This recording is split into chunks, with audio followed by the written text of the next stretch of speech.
Bismillahirrahmanirrahim. Assalamualaikum warahmatullahi wabarakatuh.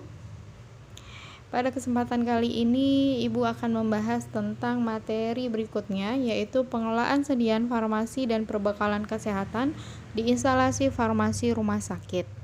Ya, pengelolaan sediaan farmasi dan perbekalan kesehatan apa sih? Obat bebas terbatas, keras, psikotropika, narkotika, obat semua golongan pokoknya ya, alat kesehatan, kosmetik. Nah, itu termasuk dalam perbekalan kesehatan atau sediaan farmasi.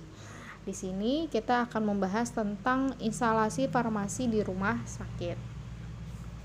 Pengertian dari rumah sakit itu sendiri adalah suatu organisasi yang kompleks menggunakan gabungan alat ilmiah khusus dan rumit dan diinfusikan oleh berbagai kesatuan personel terlatih dan terdidik.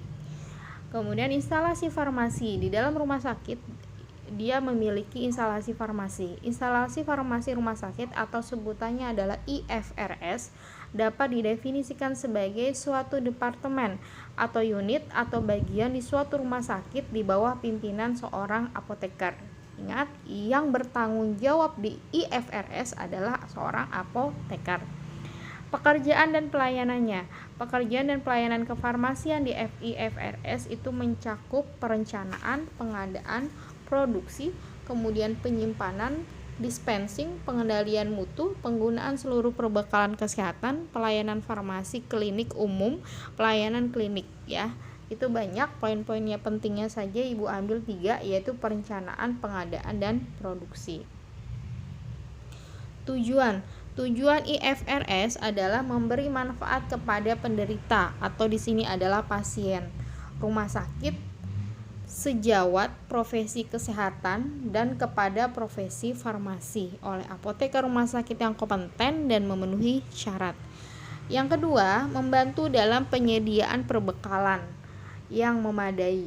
Yang ketiga, menjamin praktik profesional yang bermutu tinggi melalui penetapan dan pemeliharaan standar etika profesional pendidikan.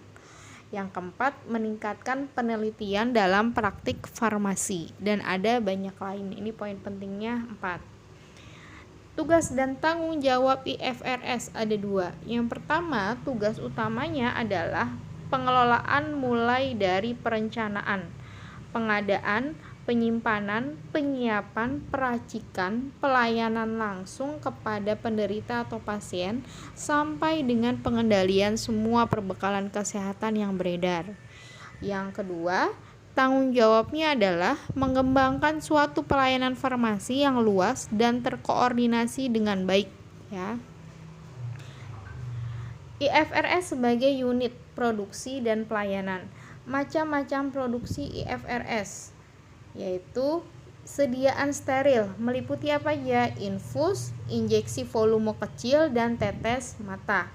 Yang kedua, sediaan non steril, sirup, krim, dan serbuk. Kemudian sebagai unit pelayanan, instal farmasi sebagai suatu organisasi pelayanan di rumah sakit yang memberikan pelayanan produk yang bersifat nyata dan pelayanan farmasi klinik tidak nyata bagi konsumen, penderita, dokter, perawat, profesional kesehatan lainnya, dan masyarakat rumah sakit. Nah, itu dari unit produksi dan unit pelayanan. Kemudian distribusi perbekalan kesehatan di IFRS. Jadi obat-obatnya didistribusikan kemana? Di dalam instalasi farmasi rumah sakit. Distribusi perbekalan kesehatan adalah kegiatan IFRS dalam perbekalan kesehatan yang dimulai dari penerimaan order dokter di IFRS sampai dengan perbekalan kesehatan dikonsumsi oleh penderita. Maksudnya penerimaan order dokter itu, jadi dokter kan menuliskan resep. Kemudian resep itu dikirim ke farmasi atau IFRS di rumah sakit. Kemudian disiapkan lalu diserahkan kepada si penderita atau pasien. Sistem pengelolaan obat oleh IFRS di rumah sakit. Definisi sistem distribusi obat yaitu tantanan jaringan sarana personal, prosedur, dan jaminan mutu yang serasi, terpadu, dan berorientasi pasien dalam kegiatan penyampaian sediaan obat beserta informasinya kepada pasien. Yang kedua, jenisnya. Jenisnya A. Sistem distribusi obat persediaan lengkap di ruangan. B. Sistem distribusi obat kombinasi resep individu. C. Sistem distribusi obat dosis unit sentralisasi atau desentralisasi. Yang ketiga, persyaratan sistem distribusi untuk rawat inap. Apa aja syaratnya? Yang pertama, ketersediaan obat yang tetap terpelihara. Ya, obatnya harus lengkap. Yang kedua, mutu dan kondisi obat tetap dalam seluruh pos-tres distribusi. Yang ketiga, kesalahan obat minimal dan memberi keamanan maksimum pada penderita. Jadi jangan sampai kita salah memberikan obat. Ini adalah format surat pesanan psikotropika. Sudah pernah kita bahas di kelas 11. Kemudian ini surat pesanan narkotika, ya, masing-masing berbeda. Nah, ini format tanda terima barang dari supplier. Ini tanda terima barang.